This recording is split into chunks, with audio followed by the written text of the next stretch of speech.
இயேசு கிறிஸ்துவின் நாமத்தில் உங்களுக்கு என் அன்பின் வாழ்த்துக்கள். இந்த இடம் ரொம்ப அழகா இருக்குல்ல. நான் சொன்னேன் பார்த்தீங்களா, ஆஸ்திரேலியாவில் அடலைடு என்கிற ஒரு பட்டணத்தில் உள்ள கடல் கரை பகுதி.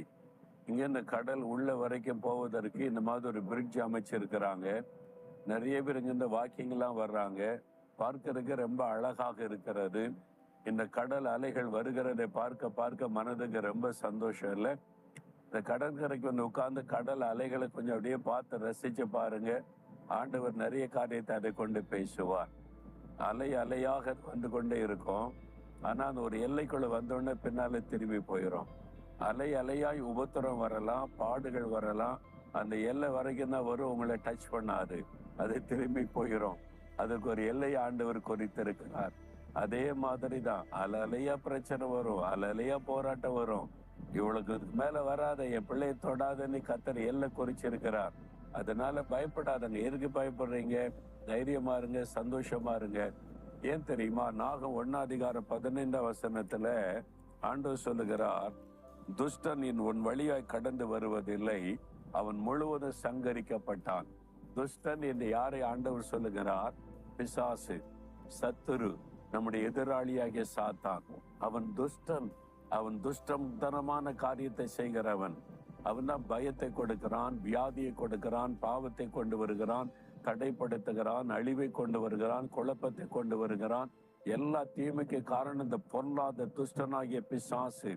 அவனை சிலுவையில இயேசு வெற்றி சிறந்து விட்டார். அவனுடைய கிரியைகளை அழித்து விட்டார், காலின்களை மிதித்து விட்டார். இப்போ மந்திரவாத பில்லிசூனியத்தின் வழியாய் இந்த துஷ்டனை தூண்டிவிடக்கூடிய மக்கள் இந்த உலகத்துல இருக்கிறாங்க. இந்த மாதிரி பிசாசை ஏவி விட்டு இந்த உலகத்துல துஷ்டத்தனமான காரியத்தை செய்யறவங்க. ஆனா நம்ம விசுவாசத்தோட ஜெபிக்கும் போது அவனுடைய கிரியைகள் முற்றிலும் அழிக்கப்பட்டு போகும். அப்ப நீங்க விசுவாசத்தோட இயேசுவின் நாமத்தை சொல்லி இயேசுவின் ரத்தத்தை தெளித்து ஜெபிக்கும் போது அவனுடைய கிரியைகள் அழிக்கப்படும். அதான் வசனம் சொல்லுகிறது, அவன் முழுவதும் சங்கரிக்கப்பட்டான். இயேசு கிறிஸ்துவின் நாமத்தில் சங்காரம் பண்ணப்பட்டான். இயேசு சிலுவையில ரத்தம் சிந்தி ஜெயித்த பொழுது அவனுடைய கிரியை அழிக்கப்பட்டது. விசுவாசத்தை சொந்தமாக்கி கொள்ளணும். எனக்கு விரோதமாய் செய்யப்பட்ட மந்திரவாத பிசாசின் கிரியைகள் எல்லாம் அழிக்கப்பட்டது. இனி என் வழி அவன் கடந்து வர முடியாது. இயேசுவே உமக்கு ஸ்தோத்திரம்.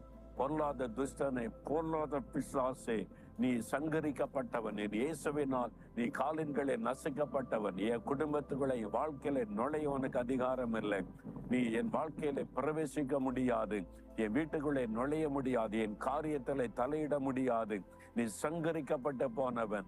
இனி என் வழியில நீ வர முடியாது என்று ஸ்தோத்திரம் பண்ணி ஜெபிச்சு பாருங்க. பிசாசு ஓடி போவான், விலகி போவான். அற்புதங்களை காண்பு. அனுதினம் அதை செய்யணும். நான் தினந்தோறும் அதை செய்கிறேன். பொல்லாத துஷ்டனை, பொல்லாத சாத்தானை, நான் இயேசுவுக்கு சொந்தம். என் இயேசு உன்னை ஜெயித்து விட்டார், எனக்கு ஜெயம் கொடுத்து விட்டார். என் வழியிலே நீ வர முடியாது, என்னை ஜெயிக்க முடியாது. தினமும் ஜெபிக்க ஜெபிக்க ஜெபிக்க அந்த தினமும் வெற்றி தான்.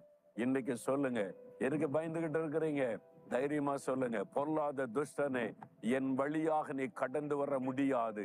நீ சங்கரிக்கப்பட்டு போனவன். என் இயேசுவனை காலங்களை மிதித்து நசிக்க போட்டார். என் வழியிலே குறுக்கிடாதே, என் வாழ்க்கையிலே வராதே, என் குடும்பத்துக்குள்ளே நுழையாதே. இயேசுவின் நாமத்தில் உன்னை கடிந்து கொள்கிறேன். இயேசுவின் ரத்தத்தின் வல்லமையினால் ஜெயம் எடுக்கிறேன்.